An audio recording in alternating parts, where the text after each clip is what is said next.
cuando la persona nace con el problema, que puede ser hereditario o no, ¿no? Y en congénita solo tenemos 4 posibilidades. O es un defecto de membrana, es un defecto de enzimas del metabolismo energético, es una hemoglobina de mala calidad, o sea, la globina de mala calidad, o problema de cantidad de las cadenas de globinas, ¿no es cierto? Mientras que las adquiridas podemos dividirlas en 2 grupos. Los que son mediadas por anticuerpos, que se llama inmune,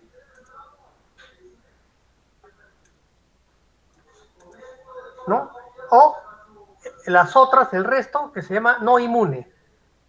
Y la estadística mundial más o menos hay un ligero predominio de causas inmunes sobre las no inmunes, ¿no? Esta no inmune puede ser distintos mecanismos como mecánicas, bacterianas, parasitosis, ¿no? O una cosa especial que se llama hemoglobinuria paroxística nocturna que vamos a hablar después. Entonces, 2 grupos, congénitos y adquiridos. Pues, ¿qué cosa es anemia hemolítica? Cuando por alguna razón, defecto o circunstancia, el glóbulo rojo vive menos de 120 días, que es su promedio de vida. Pero para que haya anemia, en un estado hemolítico, para que haya anemia, la capacidad de respuesta, la capacidad de hiperplasia del tejido hematopoyético, sobre todo la serie eritroide, tiene que ser superada por la destrucción. En algunos casos se dice de que puede haber un tiempo de vida media de alrededor de 20 días y todavía hay capacidad del tejido hematopoyético de compensar la destrucción. Entonces no habría anemia, pero sí habría hemólisis. Y esto es lo que se llama estados hemolíticos compensados. El tejido eritroide, el tejido eritroide es capaz de hiperplasearse intensamente para compensar la destrucción hasta cierto límite. Cuando la capacidad de compensación es superada, recién cae la hemoglobina y ya estaríamos hablando de anemia hemolítica.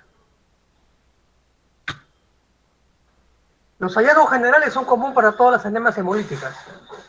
Disminución de la hemoglobina, incremento de la bilirrubina indirecta, incremento de la deshidrogenasa láctica, incremento del recuento de reticulocitos, y usualmente se puede acompañar de esplenomegalia, incluso con hepatomegalia.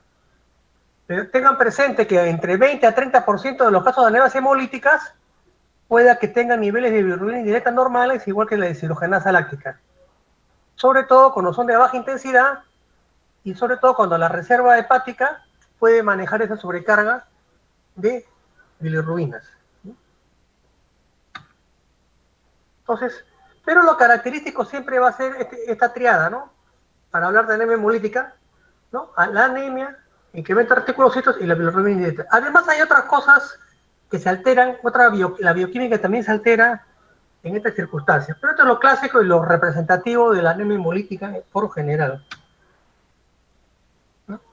Ahora, cuando es una anemia hemolítica crónica, hay algunas complicaciones comunes para todas, que más se cumplen en las congénitas porque la cronicidad va a ser mucho mayor que las adquiridas, ¿no? Y también de acuerdo a la intensidad o severidad del cuadro hemolítico. Entonces, todo paciente que tiene anemia hemolítica, en algún momento de su vida va a hacer litiasis vesicular. Entonces, ya les estoy diciendo que al momento del estudio del paciente, hacerle ecografía de abdomen. No solamente para visualizar todos los órganos abdominales, sino para buscar litiasis vesicular. Y advertirle a la persona que si no lo tiene en ese momento, en algún momento de su vida las puede tener, por lo tanto, chequeos a futuro, ¿no?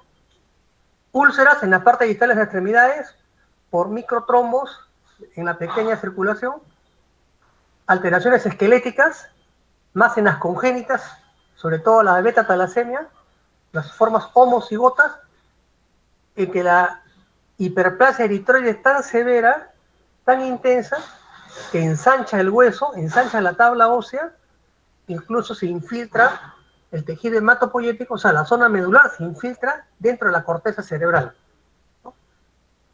Y esto a su vez va a producir también retardo del crecimiento, ¿no?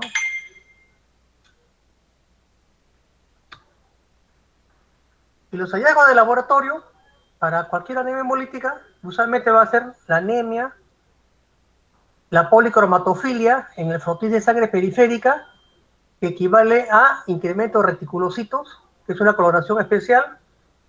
Puede haber hematías con punteado basófilo, que indica el recambio rápido de estos elementos. Presencia de glóbulos rojos con núcleo en la sangre periférica que no debería haber.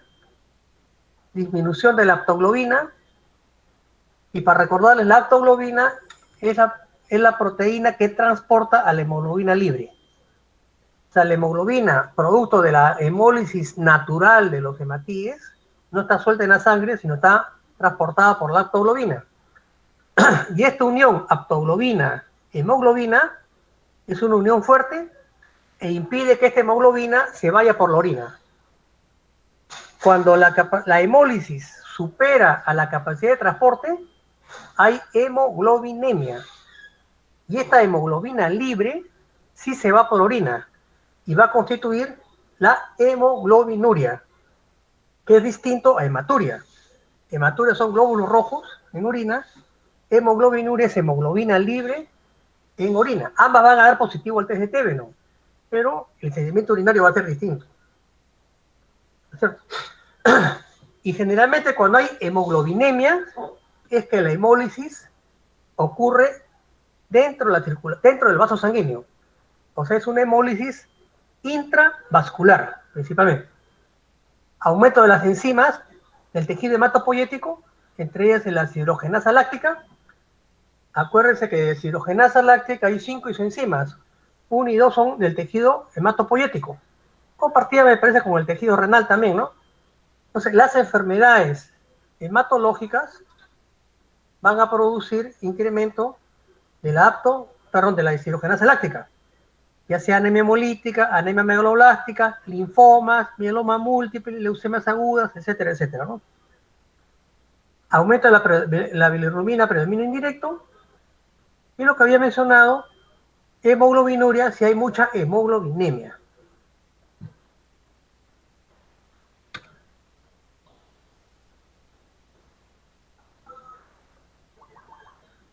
Ya, en este frotis de sangre periférica, quiero mostrarle, en primer lugar, hay una marcada anisocitosis, glóbulos rojos de diferente tamaño, incluso también de diferentes formas, ¿no?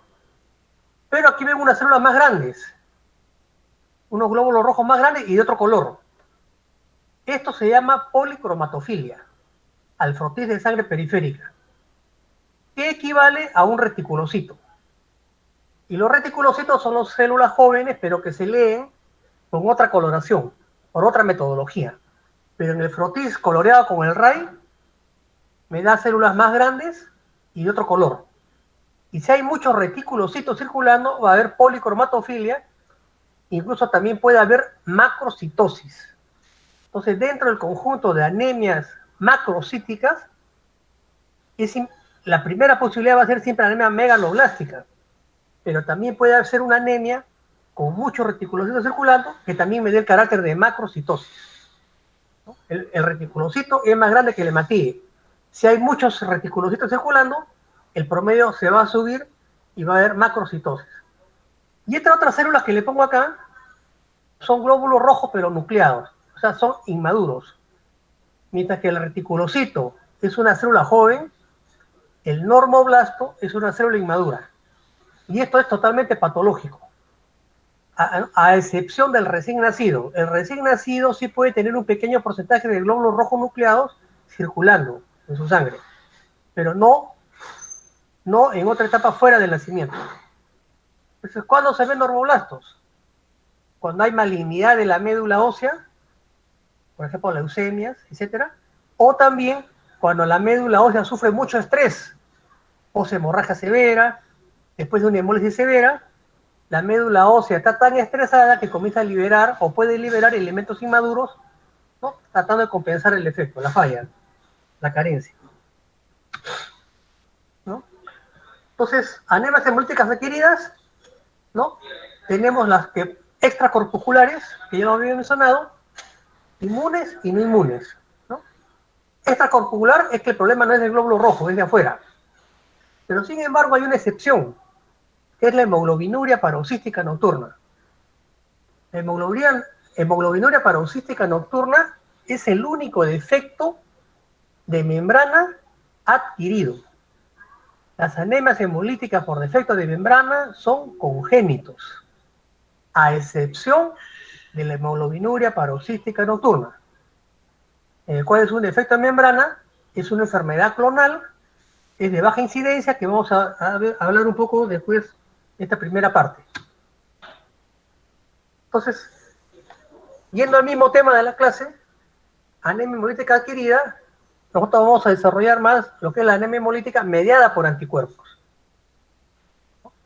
Entonces, en la anemia hemolítica inmune quiere decir que hay un anticuerpo que es el responsable de que ese glóbulo rojo viva menos de 120 días. Y podemos dividirlo en tres grupos: aloinmune, autoinmune y inmunomedicamentosa, e inducida por medicamentos, que puede ser tipo teno, complejo inmunes o mecanismos autoinmunes. Obviamente que este es el menor problema, se suspende lo que está recibiendo el paciente y también se elimina la causa de la hemólisis. Por eso es importante siempre preguntar al paciente tratamiento que esté recibiendo, porque ese medicamento puede estar ocasionando el problema que está presentando el paciente en ese momento. ¿Qué es aloinmune? Anticuerpo aloinmune es un anticuerpo para un aloantígeno. ¿Qué quiere decir eso? Ese antígeno no es del organismo de la persona, sino es un antígeno extraño, traspasado a él mismo. Ejemplos: las reacciones hemolíticas post-transfusional. Lo clásico: transfusión de un grupo desconocido o de un grupo incompatible. El organismo crea un anticuerpo contra esos glóbulos rojos extraños que tienen otros antígenos. Pero ese anticuerpo no es para él mismo, sino es para los glóbulos rojos extraños. ¿Verdad? Y queda la memoria antigénica. O si no, la enfermedad hemolítica del recién nacido. El recién nacido crea anticuerpos contra los glóbulos rojos de su madre, ¿no? Y esos glóbulos rojos de su madre vendría a ser el aloantígeno. Y por lo tanto se crea un aloanticuerpo para combatir ese antígeno extraño o traspasado. Y nos quedamos con la verdadera anemia hemolítica inmune, que también se llama autoinmune. Es decir, el propio cuerpo fabrica su propio anticuerpo para un antígeno propio del hematíe. Y aquí tenemos dos grupos: primario y secundario. Primario, cuando el anticuerpo aparece de la nada, aparece en forma espontánea, sin enfermedad de fondo que lo justifique. Y secundario es lo contrario, ¿no? Hay una enfermedad de fondo y esa enfermedad de fondo es la responsable de que se fabrique ese anticuerpo. Por lo tanto, para hacer el diagnóstico de anemia hemolítica autoinmune primario es por descarte. Es por descarte. Tengo que eliminar cualquier otro proceso que pueda ser el responsable de producir el anticuerpo. Y si agoté toda esa exclusión, digo, este es primario. Aunque cuando se habla de qué es primario, muchas veces estos pacientes que tienen anemia hemolítica inmune primaria, en el tiempo pueden desarrollar algún tipo de enfermedad de fondo, principalmente colágenopatía. Es como la punta del iceberg, dicen. Lo primero que estoy viendo del problema es la anemia hemolítica, el anticuerpo primaria. Y en el transcurrir de la evolución del tiempo, se ve el resto de la enfermedad de fondo que no se veía o que estaba oculta, ¿no? Por ejemplo, un lupus eritematoso. Y por la naturaleza del anticuerpo se va a dividir generalmente en IgG, cuando su máxima acción es a temperatura de 37 grados, anticuerpos fríos, cuando su mayor acción va a ser por debajo de los 37 grados, ¿no? Y un anticuerpo bifásico, Donald Steiner, se fija en frío y hemoliza en caliente, que es especial, ¿no? Entonces se veía sobre todo en la sífilis secundaria, que es muy raro ahora. También puede haber anticuerpos IgD e IgA, pero es extremadamente más raro todavía. Lo clásico es IgG 70-80% y un 15 a 20% IgM, con alrededor de un 1% de IgA y peor IgD, ¿no?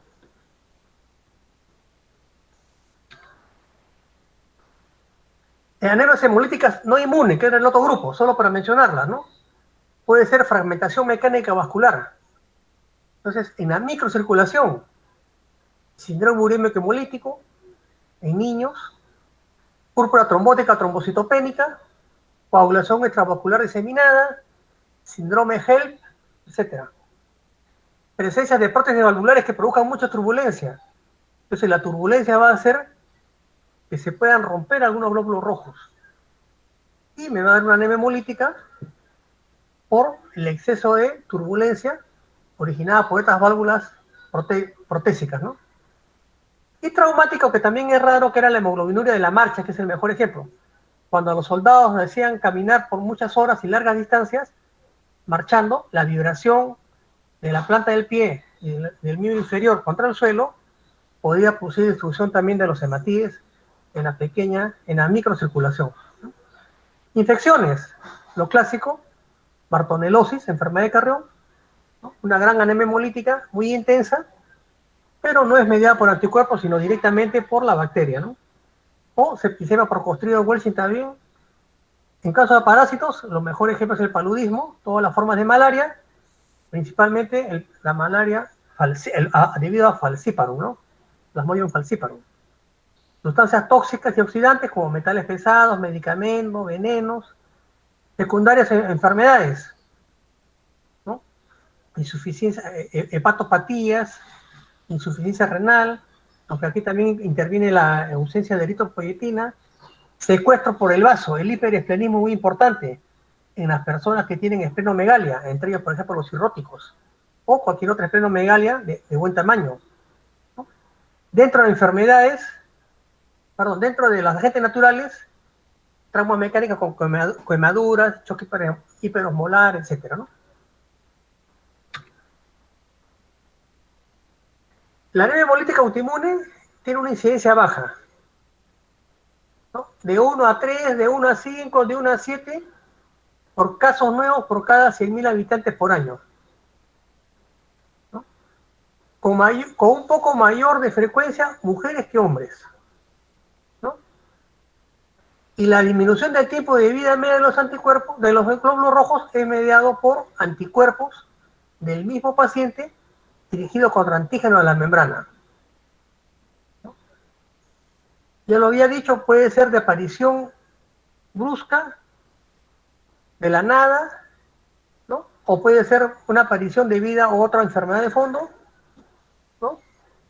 Cuando son de IgG, generalmente tienen su máxima acción a los 37 grados centígrados, que es lo más frecuente, o cuando son IgM, a temperatura por debajo de los 37 grados centígrados, ¿no? Cuando tenemos una IgG presente, se va contra el antígeno, ante los antígenos del sistema RH, sobre todo el D, RH. Y con ese IgM sobre los antígenos I mayúscula y minúscula, ¿no? Y muy raros son IgA e IgD.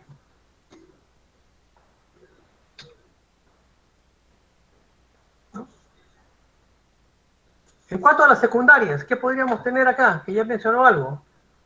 Todos los grupos de colágenopatías, artritis reumatoidea, polimiositis, Sjögren, ¿no? Enfermedad de Crohn, lupus, eritematoso sistémico, etc. Neoplasias del tejido linfoide, tipo cáncer, ¿no? Linfoproliferativo, leucemia linfática crónica, linfoma de Hodgkin, linfoma no Hodgkin, etc.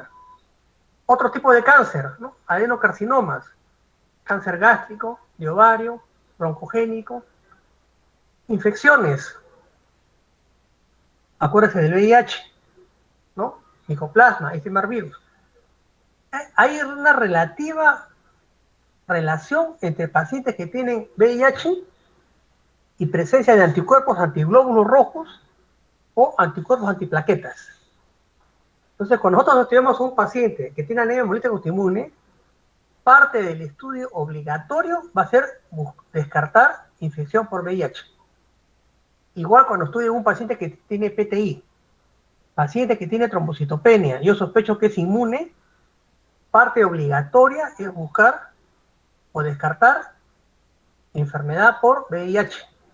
Hay bastante asociación entre personas infectadas con VIH o personas en estadio SIDA incluso, con anticuerpos antiglóbulos rojos o antiplaquetas, ¿no?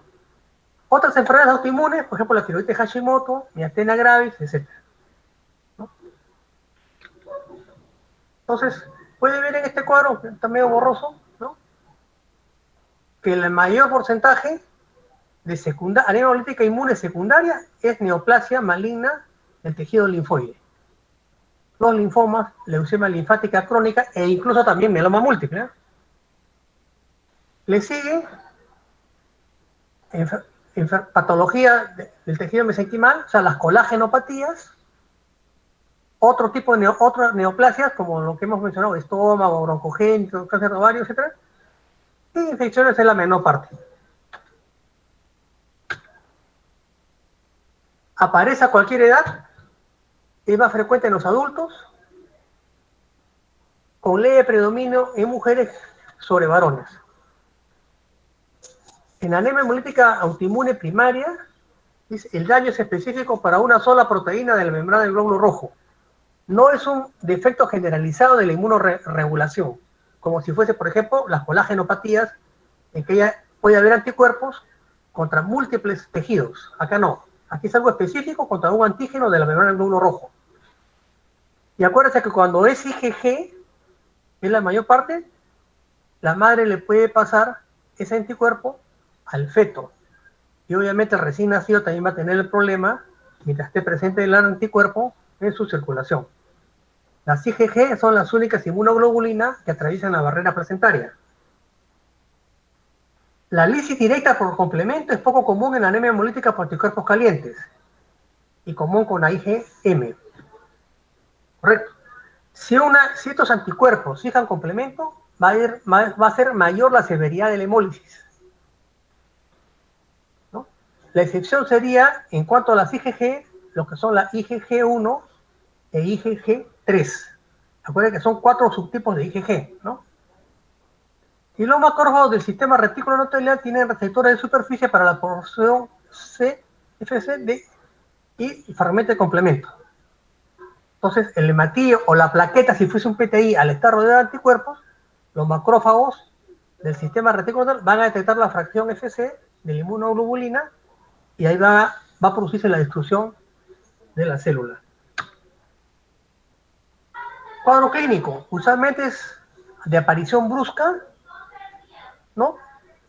Puede cruzar con anemia si sobrepasa la capacidad de respuesta de la médula ósea e ictericia predominio indirecto, ¿no?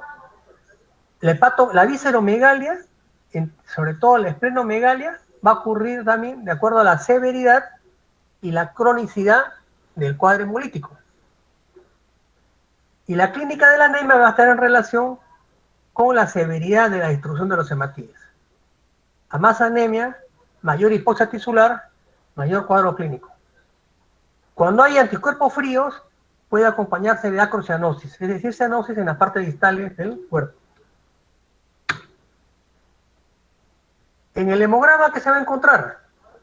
Anemia de diferente grado, leucocitosis a predominio de neutrófilos, o sea, leucocitosis neutrofílica, la policromatofilia, que equivale a reticulocitosis, eosófilos, esferocitos e incluso microesferocitos, y puede haber anemia de carácter macrocítica con presencia de glóbulos rojos inmaduros, de acuerdo a si la cosa es muy severa, ¿no? La cosa es muy severa.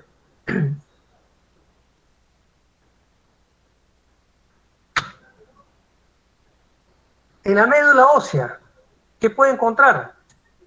La celularidad va a estar incrementada, pero a expensas de la serie eritroide. La serie eritroide se puede hiperplasear varias veces sobre su basal para compensar la destrucción. Entonces, mientras esté compensando, hablamos de estados hemolíticos compensados.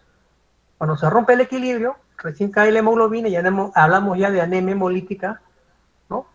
Porque la hemoglobina cayó, ¿no? Y la reserva de hierro va a estar normal o incluso puede estar incrementada debido a la cronicidad. Mientras más crónico sea esta anemia hemolítica, el hierro corporal puede incrementarse o estar intensamente incrementado, que puede producir lo que se llama la hemosiderosis. Obviamente que este incremento extremo es más en las anemias hemolíticas severas y congénitas, porque el individuo va a tener más tiempo de sobrevida con el problema. Entre ellas me refiero, por ejemplo, a la beta-talasemia mayor o la forma homocigota de anemia de células falciformes. Cuando un hematíes se destruye, libera hemoglobina y posteriormente el hierro también se libera. Y ese hierro se vuelve a estoquear, vuelve a las reservas para ser reutilizados posteriormente. El metabolismo del hierro es un metabolismo cerrado, casi cerrado, con una pérdida mínima más o menos de 1 miligramo por día, por descamación de piel, de mucosas, epitelios, etc. Entonces, si yo estoy perdiendo 1 miligramo de hierro al día, con mi alimentación, con la comida, yo también debo recuperar ese 1 miligramo de hierro para mantener un equilibrio. Más o menos, de un plato de comida, el 10% del hierro que se ofrece se reabsorbe para mantener ese equilibrio. Y un plato de comida promedio tiene entre 10 a 20 miligramos de hierro. Entonces, absorbo el 10% y más o menos compenso de alguna manera el 1% que estoy perdiendo en forma natural y diaria. Pero cuando hay anemia, ese hierro se va a sobreestoquear más porque hay mayor destrucción. Pero el organismo no va a reconocer la cantidad de hierro que hay, sino por defenderse de la anemia, incluso va a aumentar su absorción de hierro intestinal. ¿Qué va a pasar entonces? Las reservas de hierro van a ir incrementándose mientras más severa es la anemia y mientras más tiempo dure. Por eso que digo las congénitas. Tan cierto es esto que los pacientes que tienen, por ejemplo, beta-talasemia mayor o anemia de células falciformes, las formas homocigotas, hay que darle quelantes de hierro para evitar la hemocromatosis, o sea, la intoxicación por hierro, ¿no? ¿Qué pasa con la bioquímica? Bueno, la hiperbilirubinemia predomina indirecto, aunque en 1/3 de los casos dice que puede estar normal, dada la capacidad de respuesta del hígado para metabolizar rápidamente esta sustancia, ¿no? Entonces, más que todo en los casos leves, hay disminución de la aptoglobina. Ya lo dije, la aptoglobina es el transportador de la hemoglobina, ¿no? Por lo tanto, cuando hay una anemia hemolítica, esta aptoglobina también va a servir como prueba para confirmar, ¿no? Confirmar mi mayor destrucción. Aumento de la deshidrogenasa láctica, puede haber hemoglobinemia y por lo tanto puede haber hemoglobinuria. Ahora, las pruebas inmunológicas. Aquí entramos a tallar lo que es la rutina con la prueba de Coombs. ¿Test de Coombs o prueba de Coombs? ¿Qué cosa es el reactivo de Coombs? Es un anticuerpo anti-anticuerpo. Puede ser anti-IgG, anticomplemento, anti-IgM. En nuestro mercado no existe prácticamente el reactivo anti-IgA, anti-IgD. Entonces ahí tenemos un problema para hacer el diagnóstico si la anemia hemolítica inmune fuese por IgA. No tenemos cómo hacer la detección. Y peor si fuese por un IgD, ¿no? Parece rarísimo, pero puede ocurrir, ¿no? Entonces, nuestro reactivo de Coombs, ¿no? ¿No? Va a ser positiva cuando se detectan anticuerpos que están adosados a la membrana del hematíe, ¿no? Y se va a expresar en forma de cruces, ¿no? Siendo 1 lo más bajo, 3 o 4 lo más severo. Pero no necesariamente la cantidad de cruces es un reflejo directo de la severidad de la hemólisis, porque puede fijar se puede fijar, puede salir fuertemente positiva, pero puede haber bajo hemólisis. ¿Por qué? Porque básicamente de las IgG, la IgG1 sobre todo, que es la principal, o la IgG, la 3, pueden fijar complemento y puede producir un gran grado de hemólisis, ¿no? Y puede haber solamente una cruz en cuanto a la visualización de la prueba, ¿no? Porque es una prueba para verla, es subjetiva la calificación en cruces, ¿no? Para mí es una, para el otro es dos, etcétera, ¿no?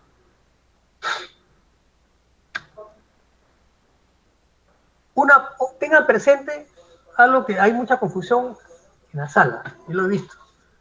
Lo veo porque estoy en banco de sangre y estoy viendo algunas cosas que no veía cuando estaba en hematología.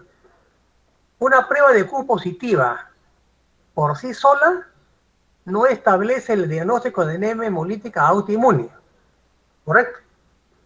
Si yo tengo un paciente que tiene anemia y me sale Q positivo, no puedo afirmar al 100% que es una anemia hemolítica autoinmune. Aproximadamente entre 1 a 5 o más casos por cada 10.000 donadores de sangre sanos tienen prueba de Q positiva y un poco más en pacientes hospitalizados. ¿Correcto? Y es gente sana que no tiene anemia hemolítica. Además, puede salir positiva del test de Kunz pacientes que han sido previamente transfundidos. Entonces, es un error a veces catalogar, porque salió la prueba positiva, decir ya que es una hemolítica. Hay que ver otros parámetros, ¿no? Una prueba de Kunz positiva debe interpretarse en asociación con manifestaciones clínicas y la evidencia de hemólisis. En otras palabras, el recuento de reticulocitos, ¿no? El manejo de la aptoglobina, dosaje de bilirrubina, etcétera, etcétera. Pero también hay un grupo de pacientes que tienen anemia hemolítica autoinmune con prueba de Kunz negativa. ¿A qué podría deberse que el paciente sí sea una anemia hemolítica autoinmune con Kunz negativo? ¿No? Uno, la poca sensibilidad del reactivo que estoy usando, ¿no? Entonces, si el reactivo es de mala calidad o poco sensible, si los hematíes del paciente tienen pocas moléculas de IgG adheridas a su alrededor, yo voy a decir que es negativo. Entonces, casi todos los bancos de sangre, por cuestión económica, hacen las pruebas de Kunz, el método manual. Y dice que para manual más o menos tendría que haber 500 moléculas adosadas a la membrana para que salga una cruz. En los hospitales grandes como Loaiza, 2 de mayo, usamos otros métodos que se llaman en gel, columna en gel, o microcolumna en gel. Más o menos dice de da positividad cuando tiene unas 50 moléculas adosadas a su membrana, ¿no? Pero es más caro el método. ¿Qué otra cosa podría ser? Negativo. Baja concentración de la inmunoglobulina G por la metodología que se usa de los lavados en el procedimiento. Entonces, sobre todo cuando se trabaja manualmente, yo centrifugo la muestra de sangre anticoagulada y trato de eliminar las proteínas que están en el plasma. Entonces hago lavados de esos hematíes con cloruro de sodio al 9 por mil. Hago 2, 3 lavados, ¿no? Para eliminar todas las proteínas que están en el suero flotando, ¿no?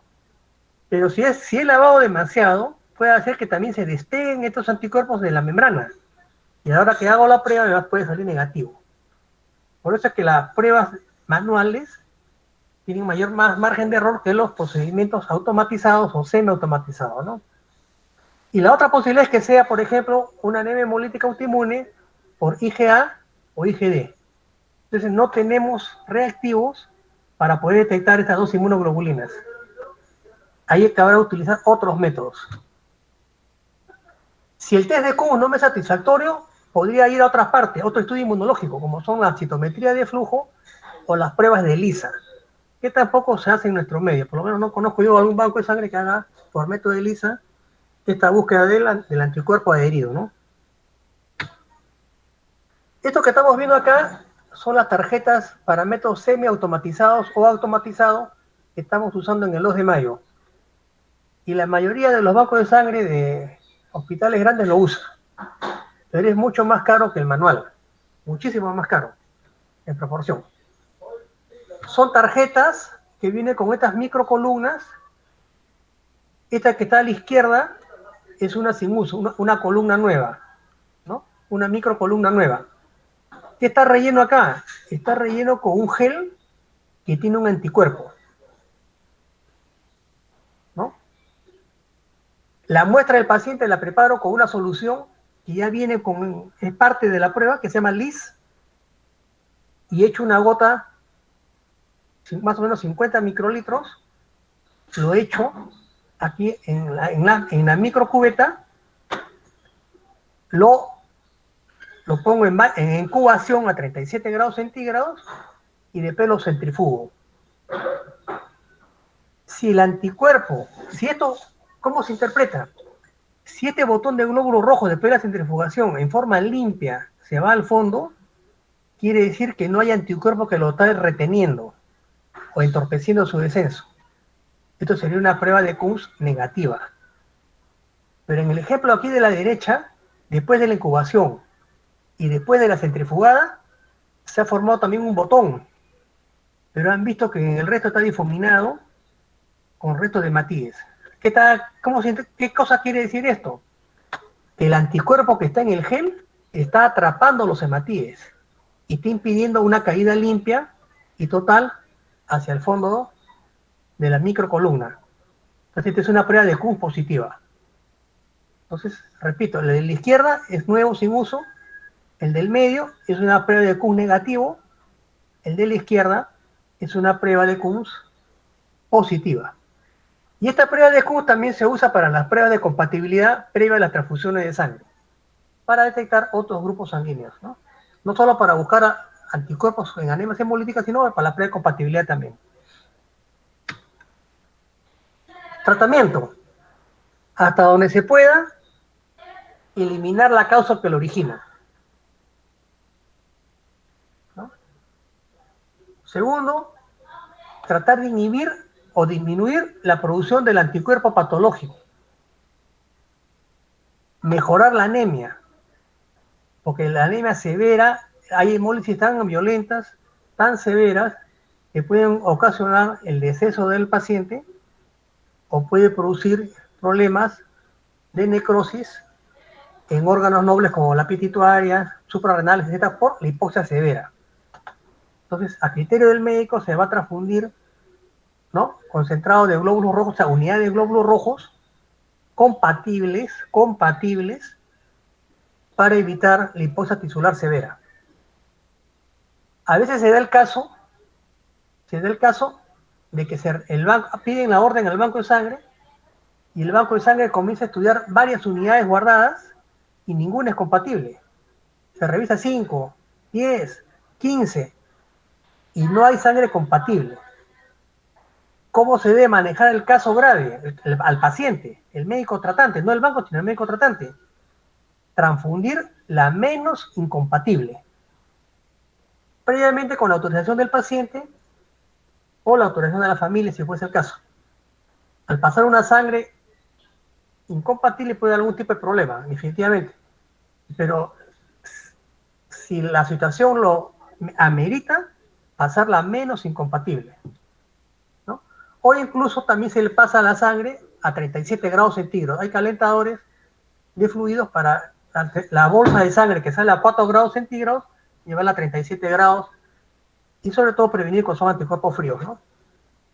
Y toda anemia hemolítica, cualquiera que sea su causa, hay que darle profilaxis con ácido fólico. ¿Por qué? Las reservas de ácido fólico en el organismo de una persona bien alimentada más o menos duran 3 meses. Entonces, ¿para qué sirve el ácido fólico? Y también le pasa la vitamina B12, como cofactores para la síntesis de ácidos nucleicos.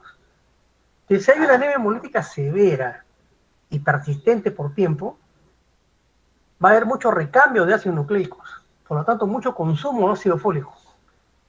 Y si la persona no está bien alimentada o agota rápidamente su reserva de ácido fólico, en ese momento se va a producir una crisis megaloblástica,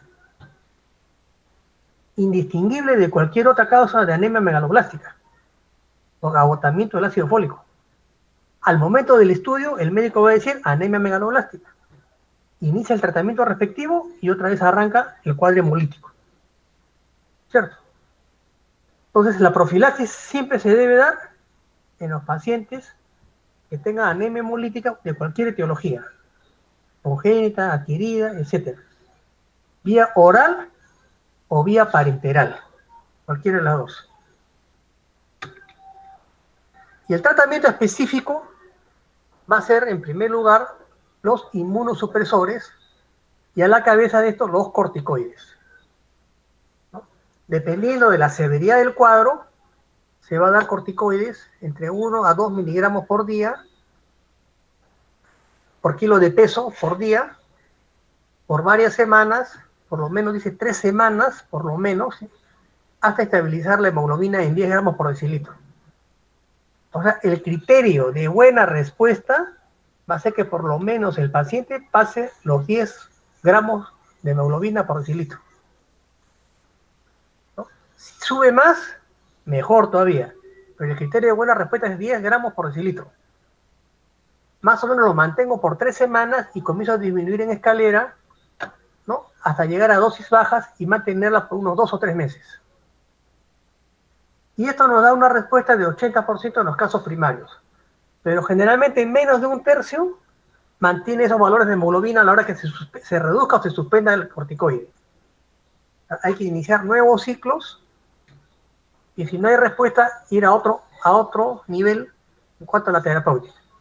Si la cosa fuese muy grave, puedo utilizar medicamentos corticoides parenterales como dexametasona de 40 miligramos por día, o sea, 10 ampollas de 4 miligramos por día, dependiendo del caso, de 3 a 5 días, y después continuar con vía oral, o metilprednisolona al igual, de 3 a 5 días, endovenoso, ¿no? Y después continuar con vía oral. Hay enemias, hemos manejado enemias hemolíticas autoinmunes, a veces que vienen con 3 de hemoglobina, ¿no? 2.5, 3. Entonces, obviamente que vamos a darle mejor vía parenteral antes que vía oral por la severidad del caso, ¿no? En los pacientes que recaen o no hay respuesta al corticoide, el siguiente paso va a ser la esplenectomía. Este esquema es bien similar o casi igual que en caso de PTI, purpa trombocitopénica idiopática, ¿no?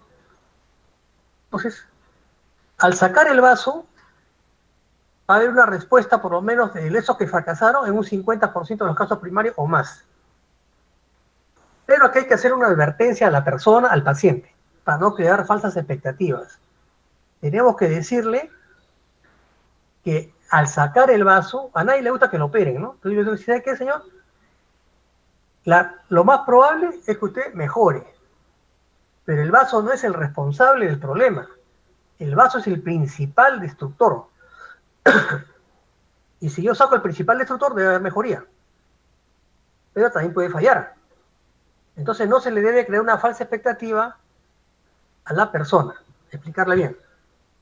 Y cuando se hace esplenectomía, se aconseja hacer que el paciente se vacune para neumococo. Porque la inmunidad parte para los gram positivos, participa el vaso. Es más en niños que en adultos, pero mejor es hacerlo en los dos grupos. Entonces, que el paciente previamente se ponga el Neumovax, ¿no? Vacuna antineumococo, para protegerlo. Y recomendar al cirujano que va a hacer la esplenectomía que haga una buena exploración, porque anatómicamente en algunas personas puede haber pequeños vasos aberrantes en el hilo esplénico. Si yo dejo restos de tejido esplénico, estos restos, o pequeños vasos si quieren aberrantes, o si quieren vasitos, llámenlo, van con el tiempo a hiperplasearse y van a producir el mismo cuadro original. Y ahí van a tener que volverlos a intervenir. Entonces, muchos prefieren hacer una buena exploración o una gamografía esplénica ante la operación para asegurarse de eliminar todo tejido esplénico. Pero, ¿qué pasa si sigue fallando? Acuérdense que los corticoides, si sigue fallando, habrá que darle más corticoides. Al no estar el principal destructor, va a haber mejor respuesta. Pero los corticoides tienen efectos secundarios. Y no es lo ideal mantener con dosis altas o medianas de corticoides a una paciente por tiempo indefinido. Entonces, ahí me voy, aunque esté en desorden, me pasaría lo actual ahora es el rituximab. Es un anticuerpo monoclonal CD20. ¿Y quién es CD20? Linfocito B. Se da 375 miligramos por metro cuadrado por semana por 4 semanas. O sea, cuatro dosis. 4 dosis en un mes, uno por semana. ¿No? Con respuestas bastante aceptables en los pacientes que fracasaron previamente. ¿No? Obviamente que en el tiempo puede volver a caer, pero bueno, le puede dar varios meses, ¿no? Sin el problema. Pero, ¿cuál es un inconveniente? Su costo. Esas 4 semanas, esos 4 pulsos más o menos salen entre 14 a 15 mil soles. Para suerte, el CIS lo cubre. Demora, pero lo cubre. Pero en forma particular tenía que tener sus 14 mil, 15 mil soles para poderse costear. Más un refuerzo a los 3 o 6 meses, ¿no? ¿Qué otra cosa se puede manejar? La gamma globulina, altas dosis. Hay varios esquemas. Uno de ellos es 400 microgramos por kilo de peso por día y por 5 días. A repetir cada 30 días. O sea, cada mes. ¿Cómo funciona esto? Esto se usa más para las emergencias porque entre 24 a 48 horas se bloquea la hemólisis o incluso en el PTI también se usa, ¿no? Entonces, respuesta rápida. ¿Cómo funciona? Al dar una carga de exceso de inmunoglobulina, voy a saturar los receptores a la fracción FC de los macrófagos. Entonces, si el macrófago, entre comillas, está con la boca llena, la boca saturada, por el exceso de inmunoglobulina, el glóbulo rojo, o si fuese el caso en el PTI, la plaqueta sensibilizada, va a pasar libremente por los sinusoides esplénicos, por ejemplo, y el macrófago ya no lo va a atacar, no, porque ya está ocupado con la inmunoglobulina que le puse de carga. Funciona más o menos 24, 48 horas, más o menos, de rapidez. Hay que repetirlo cada mes, pero un gran problema, su costo. Para un adulto sale más o menos 40, 50 mil soles. No sé si habrá bajado un poco, pero aún así haya bajado, sigue siendo caro, ¿no? También se usó gamma globulina, por ejemplo, cuando hubo las epidemias de Guillain-Barré, a la misma dosis, ¿no? Pero el costo es bastante oneroso, ¿no? ¿Qué otra cosa podría utilizar? Plasmaféresis, es decir, recambio plasmático. Al paciente lo pongo en una máquina de aféresis, lo hemos hecho en banco de sangre acá, tenemos, más que todo con los IgM. No es el tratamiento ideal y su ayuda es relativa, ojo, pero es un intento. Al paciente se saca el plasma y se reemplaza por albúmina humana o por otro plasma de otro donante. Saco 2 litros de plasma y le pongo otros 2 litros de albúmina o de otro plasma, ¿no? El plasma sería como 8 bolsas de plasma, ¿no? Entonces ahí hay riesgo de sensibilización o transmisión de enfermedades, ¿no? Es mejor usar albúmina. Puede ayudar. No es el tratamiento ideal ni de rutina siquiera, pero en algunos casos en que no se sabe cómo manejar o controlar el proceso, nos han pedido que hagamos plasmaféresis a estos pacientes, ¿no? Y si la cosa sigue fallando, bueno, otros inmunosupresores, aciatropina, ciclofosfamida, ¿no? Micofenolato, ciclosporina, etcétera, etcétera. Pero aquí el esquema estoy poniendo de mayor a menor, ¿no? Adelante siempre el corticoide, oral o parenteral, esplenectomía, rituximab o gamma globulina, y la cosa ya más desesperada serían los dos últimos, ¿no?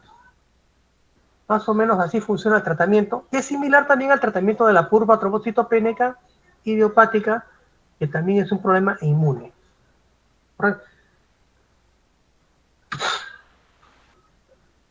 Entonces, ¿cómo actúan los glucocorticoides?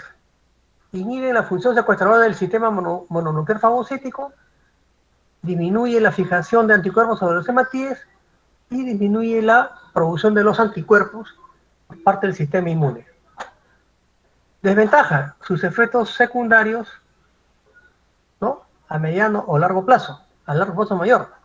Entre ellos, hipertensión arterial, edema, Cushing secundario o Cushing terapéutico, ¿no? Incremento de la secreción gástrica que puede gastritis, sangrado digestivo, ¿no?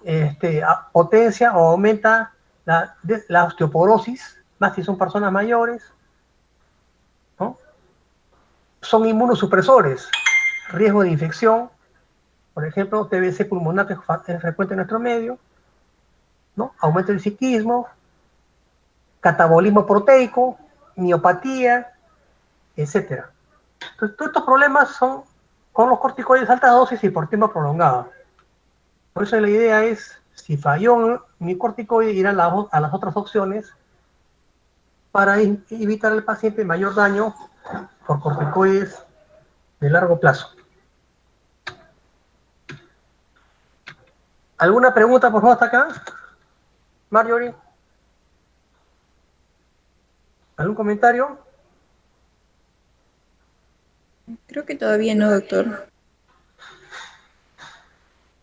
Ok, ¿no hay preguntas? ¿Algún otro compañeros? ¿Algún comentario? ¿Algún aporte? ¿Algo que quieren que yo repita? Bueno, no hay Eh, tratamiento. O sea, sí, doctor. Usted escucho. mencionó en cuanto a los hallazgos clínicos de la hemólisis crónica, litiasis vesicular. ¿La litiasis se debe, me podría explicar a qué? Al mucho metabolismo o recambio de bilirrubinas, ¿no? Hay un exceso de, por la misma hemólisis, hay liberación de hemoglobina, biliverdina, etcétera, todo el metabolismo de conversión de la hemoglobina hasta la hemoglobina, ¿no? Entonces, ese exceso lleva en algún momento de la evolución a que haya litiasis. Entonces, el paciente que tiene hemólisis de cualquier tipo es un riesgo de hacer litiasis. Y muchos ya al momento del diagnóstico ya lo tienen. Ya lo tienen. Sobre todo las crónicas, las congénitas que son las más crónicas. La persona que tiene una anemia hemolítica adquirida, inmune adquirida, bueno, generalmente dan algo de semanas, unos pocos meses, tal vez no.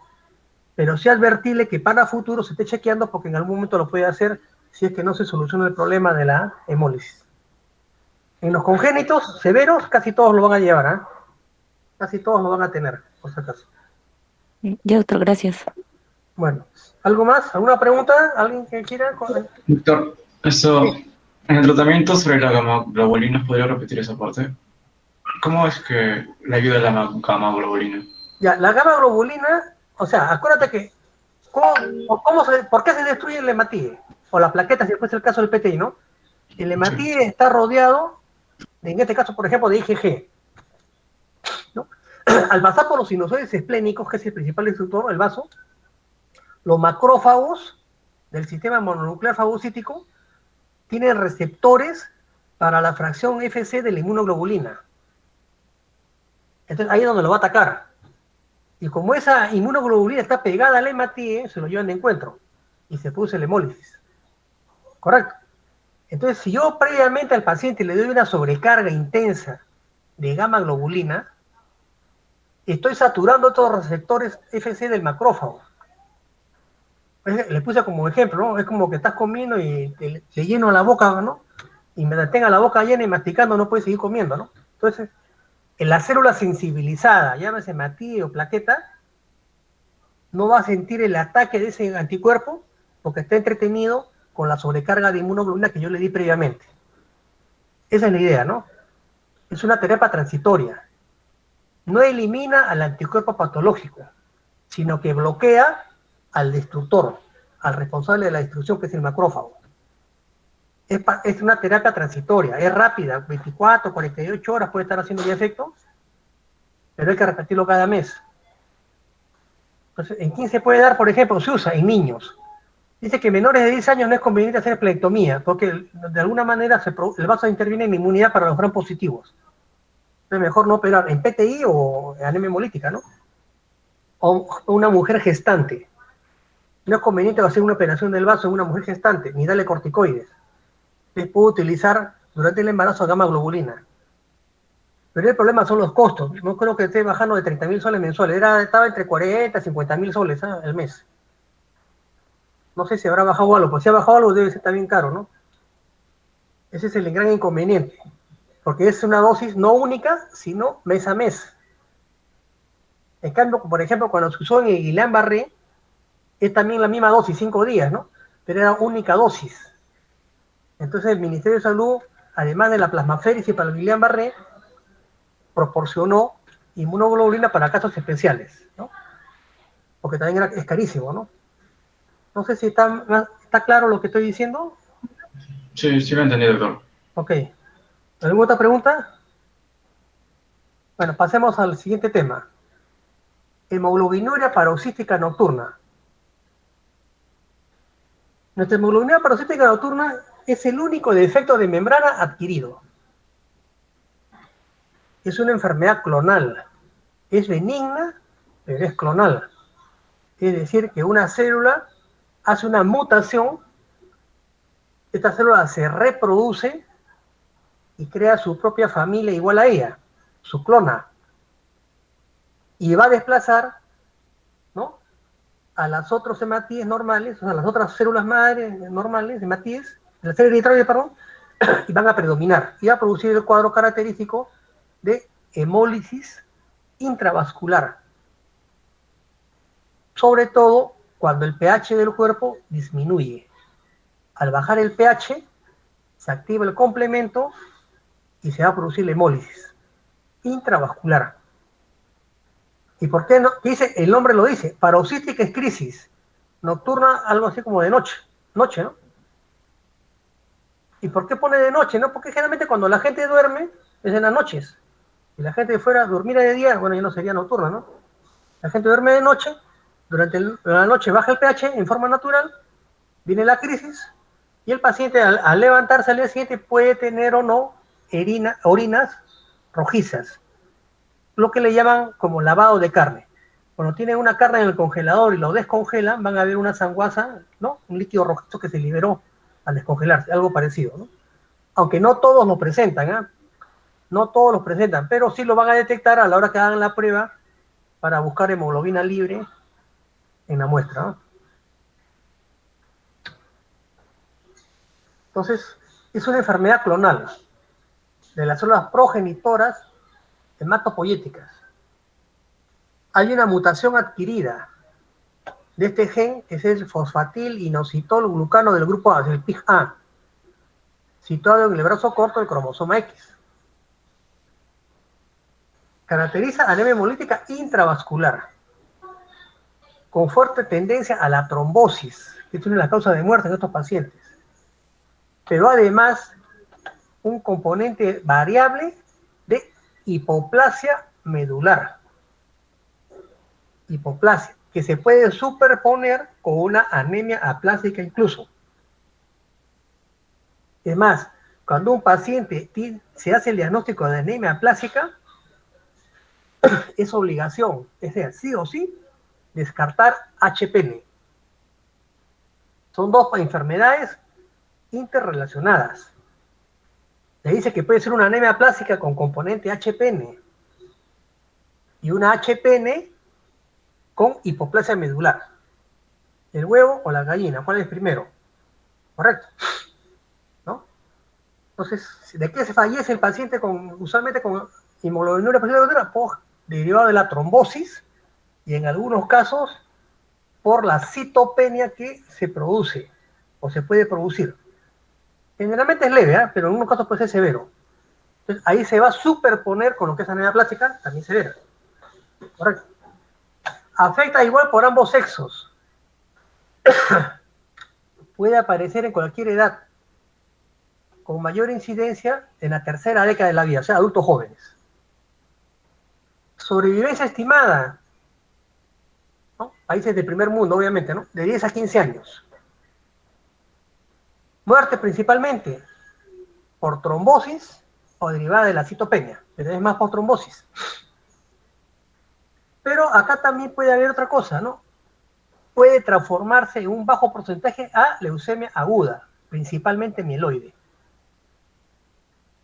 Entonces yo les dije ayer, las leucemias agudas pueden ser de novo, aquellas que aparecen por primera vez de frente, de forma espontánea, o pueden ser leucemias agudas secundarias, que son precedidas por enfermedades previas, mieloproliferativos, mielodisplásicos, anemia plástica, HPN, que son de muy mal pronóstico. Pero también se ha visto que puede haber una remisión espontánea en alrededor de un 15% de los casos. Que tiene suerte, remite espontáneamente el proceso, la lesión, y otra vez normal. es un estado hemolítico crónico, cuando desciende el pH del organismo. En otras palabras, cuando duerme la persona, cuando hace deporte, ¿no? Etcétera. Es una anomalía de origen clonal de células progenitoras. Efecto de membrana adquirido. Hemólisis intravascular. Al ser la hemólisis intravascular, va a haber una gran hemoglobinemia. Y por lo tanto va a haber hemoglobinuria. Y si hay hemoglobinuria, quiere decir que hay pérdida de hierro por la orina. Y esto va a llevar a que el paciente tenga reservas de hierro disminuidas o ausente. Cero, nada, vacío, seco, como quieran llamarlo. A diferencia de las otras anemias hemolíticas, en que el hierro puede estar normal o incluso incrementado. Aquí es al revés. ¿Por qué? Porque la hemoglobina se va por la orina, se va al exterior, y dentro de la hemoglobina hay hierro. O sea, estoy perdiendo hierro por la orina, en otras palabras. Ya lo he dicho, es el único defecto de membrana adquirido. El signo diagnóstico es de demostrar la mayor sensibilidad de los glóbulos rojos a la acción hemolítica del complemento. O sea, en el laboratorio voy a forzar, ¿no?, esta acción hemolítica por parte del complemento. ¿Cómo? Acidificando el medio en suspensión donde está el hematíe, ¿no? Como hay hipoplasia medular, o puede haber hipoplasia, puede haber también neutropenias, trombocitopenias, de grado variable. Puede también cruzar con trombosis por varias motivaciones, varios mecanismos, con insuficiencia renal. Acuérdense de que si hay hemólisis intravascular, va a haber, al romperse el glóbulo rojo, va a liberar su contenido, pero también va a quedar membranas eritrocitarias libres. Y si esto es mayor, esta destrucción, estas membranas pueden producir un taponamiento renal, es una insuficiencia renal aguda, parecido cuando se equivocan en una transfusión de sangre y se equivocan de grupo sanguíneo, y el paciente hace una reacción hemolítica, ¿no? Bueno, asociado frecuentemente con hipoplasia o hipoplasia medular. Y la trombosis es por varios mecanismos, ¿no? Daño directo a la membrana, exceso de la membrana, perdón, al endotelio vascular, ¿no? Problemas por exceso de membrana circulante, activación de la coagulación, etcétera, etcétera, ¿no? Entonces, ¿cuál sería la fisiopatología? Déficit de proteínas que protegen a las células sanguíneas de la acción del complemento. Entonces, la mutación que hemos dicho antes, del PIHA, produce ausencia de la glucosifosfatil-inositol. Este es un glicolípido que ancla 150 diferentes proteínas a la membrana. Entre ellos, estos factores que estoy poniendo aquí encima, ¿no? El factor acelerante de la degradación, el inhibidor de la lisis, etcétera, ¿no? Y esto se expresa como CD55 y CD59.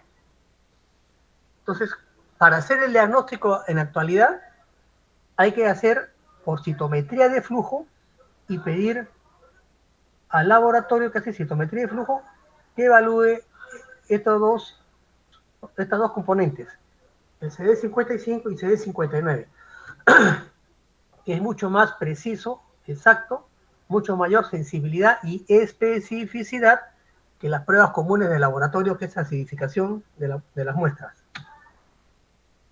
Entonces, si estamos hablando ya de la citometría de flujo, ¿qué podemos hacer si no tenemos acceso a esta tecnología? ¿No? El cuadro clínico, sugestivo, ¿no? La hemoglobinuria, sobre todo, el test de sucrosa o sacarosa, que es el azúcar común de casa, y el test de Ham. El test de Ham es, el test de sucrosa es más sensible, pero el test de Ham es más específico. Entonces, este test de sucrosa es algo que lo pueden hacer estando en el Serums incluso, ¿no? ¿No? A una suspensión de azúcar de casa al 10%, uso la sangre anticoagulada con citrato de sodio, que es el anticoagulante que se usa para prueba de coagulación, en un tubo de ensayo añado 1 mililitro de sangre con 0,9 mililitros de la solución de sacarosa, lo dejo a temperatura ambiente por 30 minutos, a la media hora centrifugo y observo si hay hemólisis, ¿no? O sea, el sobrenadante está totalmente limpio o está rojizo, que es liberación de la hemoglobina por alguna hemólisis. En otras palabras, lo que estoy haciendo es acidificar la muestra para forzar la acción del complemento y se hemolice el glóbulo rojo, ¿no? Obviamente que esta es una prueba, la prueba de citometría de flujo es superior, ¿no? Pero no es accesible en todo sitio. Tratamiento. Bueno, en primer lugar, profilaxis. No digo que el paciente no duerma, ¿no? Pero por lo menos evitar esfuerzos físicos, infecciones, etcétera. Situaciones que pueden condicionar el aumento del pH. Si la anemia es severa, poner transfusiones de glóbulos rojos. No solo va a elevar el hematocrito, la transfusión de sangre, sino que además, como son glóbulos rojos normales, los de la bolsa, van a tener mayor duración, no van a estar sometidos a la acción del complemento, hemolítica del complemento, además la transfusión tiene otro efecto indirecto, ¿no? Inhibe la producción de la médula ósea de estos glóbulos rojos defectuosos. Entonces, si yo tengo, por ejemplo, una anemia severa, tengo 3, 4, 5 hemoglobina, la médula ósea está fabricando nuevos glóbulos rojos en una gran cantidad. Y si son defectuosos, estoy mandando a circular un montón más de glóbulos rojos defectuosos, que va a producir más hemólisis. A la hora que yo le transfundo sangre, le voy a dar un descanso a esa médula ósea para que deje o disminuya su producción de estos glóbulos rojos defectuosos y alivio el cuadro hemolítico mientras esté durando la sangre de la transfusión, ¿no? En gente joven se podría intentar, si la cosa es muy severa, un trasplante de médula ósea, sobreponiendo los riesgos que significa de morbi, mortalidad por el trasplante y la parte económica, ¿no? En Estados Unidos un trasplante de médula ósea está más o menos $250,000, ¿no? Quedará a criterio del médico si le da hierro. El paciente tiene ferropenia con clínica de ferropenia, pero si yo le doy hierro, voy a corregir la ferropenia, pero voy a aumentar la producción de materia defectuosa por su propio tejido hematopoyético. ¿No es cierto? Corticoides. Los corticoides, con la función de inhibir el complemento, la producción de complemento, ayudaría con los efectos secundarios, pero tampoco no es una terapia, no es una respuesta similar a la anemia hemolítica autoinmune, ¿eh? Pero se usa. Y te puede dar andrógenos, testosterona o derivados. Pero ya no se usa, pero lo menciono. También se usaban los andrógenos para la anemia plástica. Los andrógenos tienen la propiedad de estimular la eritropoiesis. Entonces, en pacientes que tienen, es lo clásico de hace unos 20 años, dar andrógenos al paciente que tiene anemia plástica, ¿no? Porque estoy de alguna manera estimulando en algo la producción de glóbulos rojos. O sea, estimulo a lo que haya quedado del tejido eritroide normal para que esto aumente su producción, ¿no? Entonces, están viendo que el tratamiento básicamente es profilaxis acá y transfusiones. El resto es relativo. Pero sí ha aparecido una cosa, otro fármaco, que sí es un tratamiento directo, que se llama eculizumab, ¿no? Fármaco biológico, anticuerpo monoclonal humanizado, que se une con elevada afinidad a la proteína, al C5 del sistema del complemento, ¿no?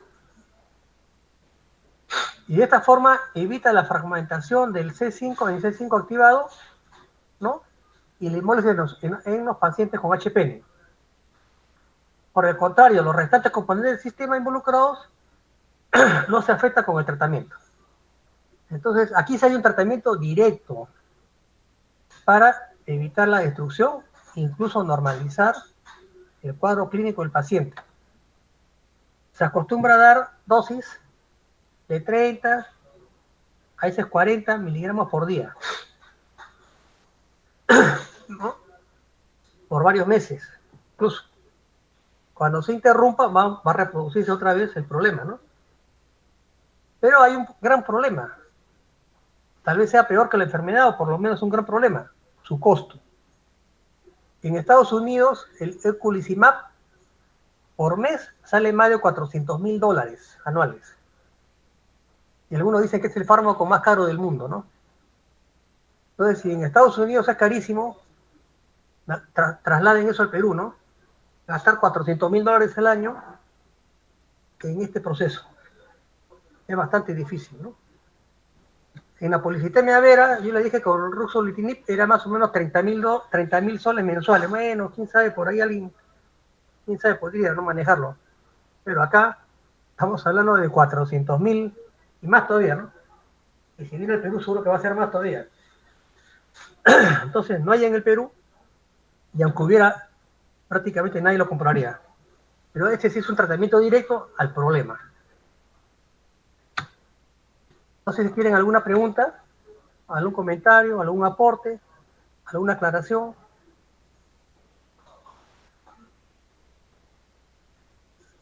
Marjorie, ¿estás ahí? ¿Alguna pregunta? Sí, doctor. Creo que